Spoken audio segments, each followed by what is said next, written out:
জ্ঞান Serang বিতাংকি check distribution কাৰ্যসূচী দিয়া হৈছে। প্ৰতিখন সাব ডিভিজনত আজি চলি আছে। আমিও গোসাইগাঁৱত দিলোঁ। আজি প্ৰায় ডেমো চেক দিছোঁ। 12জন মানক আমি আজি প্ৰথম দিলোঁ। বাকী যি প্ৰতিটো সমষ্টিত আমি 200জনকৈ দিম, তেখেতসকলেও পাই যাব।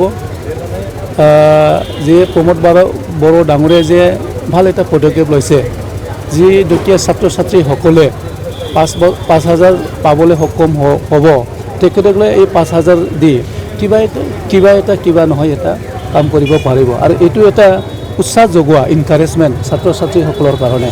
সেইকাৰণে মই ভাবোঁ এই অনাগত দিনত আমাৰ কাৰ্যকাল সময় যিহেতু 2.5 বছৰ গ'ল, 2.5 বছৰ আছে, প্ৰমোদ বড়ো ডাঙৰীয়াই যিটো পদক্ষেপ লৈছে, এইখিনি সময়ত বহুতখিনি এডুকেশ্যনটো আগুৱাই লৈ যাব পাৰিব। গৌৰৱ অনুভৱ কৰিছোঁ যে প্ৰমোদ বড়ো ডাঙৰীয়াৰ নেতৃত্বত আমাৰ বিটিআৰ চৰকাৰ ফালৰ পৰা জ্ঞান চেৰাং বিতাংকি এটা আঁচনি যিটো লঞ্চ কৰা হৈছিল যোৱাবাৰ, আৰু সেই মৰ্মে যোৱাবাৰেই প্ৰায় 9,000তকৈ বেছি ষ্টুডেণ্ট ছাত্ৰ ছাত্ৰীয়ে ইয়াৰ পৰা লাভান্বিত হ'ব পাৰিছিলে। এইবাৰো অলমষ্ট 9,200 ষ্টুডেণ্টছ তেখেতসকলে লাভান্বিত হ'ব।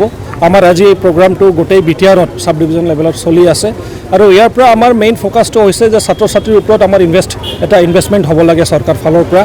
তেখেতসকলক যি সহায় সহযোগিতা আগবঢ়াব লাগে আমি ৰেডি আছোঁ। মুঠতে তেখেতসকলৰ যিটো কোৱালিটি অফ এডুকেশ্যন সেইটোত কম্প্ৰমাইজ হ'ব নালাগে। বহুত দুখীয়া পৰিয়ালৰ ল'ৰা ছোৱালীবিলাক আছে, যিবিলাকৰ কাৰণে অকণমান তেখেতসকলক আমি ছাপৰ্ট কৰিলে তেখেতসকলে মানে ভাল ৰিজাল্ট কৰিব পাৰিব, তেখেতসকলে উৎসাহ পাব।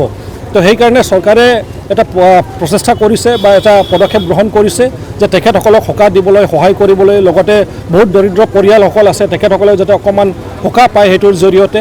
তো আমি চেষ্টা কৰি আছোঁ যে কি ধৰণে ছাত্ৰ ছাত্ৰীবিলাকক এটা ভাল পৰিৱেশ দিব পাৰিম, ছাপৰ্ট কৰিব পাৰিম, আৰু ইয়াত পঢ়া শুনাৰ এটা ভাল পৰিৱেশ গঢ়ি উঠিব, আৰু লগতে পঢ়া শুনাৰ যিটো কোৱালিটি অফ এডুকেশ্যন সেইটো আমি আকৌ যাতে আপগ্ৰেড কৰিব পাৰোঁ।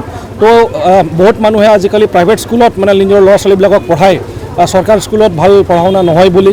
তো সেইকাৰণে আমাৰ চৰকাৰ ফালৰ পৰা এটা প্ৰচেষ্টা চলাই আছোঁ যে চৰকাৰী স্কুলতে আমি কোৱালিটি এডুকেশ্যন যাতে প্ৰভাইড কৰিব পাৰোঁ, যাতে প্ৰাইভেট স্কুলত বহুত খৰচা হয়, দুখীয়া ল'ৰা ছোৱালীবিলাকে যাব নোৱাৰে, যাতে সেই মানে ডিফাৰেঞ্চটো যাতে পাৰ্থক্যটো যাতে নাথাকে প্ৰাইভেট আৰু গভৰ্ণমেণ্ট স্কুলৰ মাজত। তো সেই লেভেলত আমি আনিবলৈ যথেষ্ট যত্ন কৰি আছোঁ আমাৰ প্ৰমোদ বড়ো ডাঙৰীয়াৰ নেতৃত্বত। মোৰ বিশ্বাস যে আমি অতি শীঘ্ৰে আপোনালোকে চাবলৈ পাব যে আমাৰ যিটো এডুকেশ্যনৰ যিটো মানে পেৰামিটাৰ, এডুকেশ্যনৰ যিটো মানে আমাৰ গুণগত বা আমাৰ কোৱালিটি, এইটো অতি শীঘ্ৰে বাঢ়িব। আৰু আমি লাহেকৈ ইয়াত যিটো বৰ্তমান মানে এটা গ্ৰেড আছে আমাৰ এডুকেশ্যন ৰিলেটেড, কোকৰাঝাৰ ডিষ্ট্ৰিক্টৰ পৰা আৰম্ভ কৰি আমাৰ মানে বাক্সা হওক, চিৰাং হওক, ওদালগুৰি হওক, যোৱাবাৰ আমি দেখিছিলোঁ যে অলমষ্ট 30টা মানে ডিষ্ট্ৰিক্টৰ ভিতৰত আমাৰ ডিষ্ট্ৰিক্টবিলাক লাষ্ট পৰ্যায়ত আছিলে। আমাৰ যিটো গুণোৎসৱ হ'ল সেইটো ৰিজাল্ট মৰ্মে।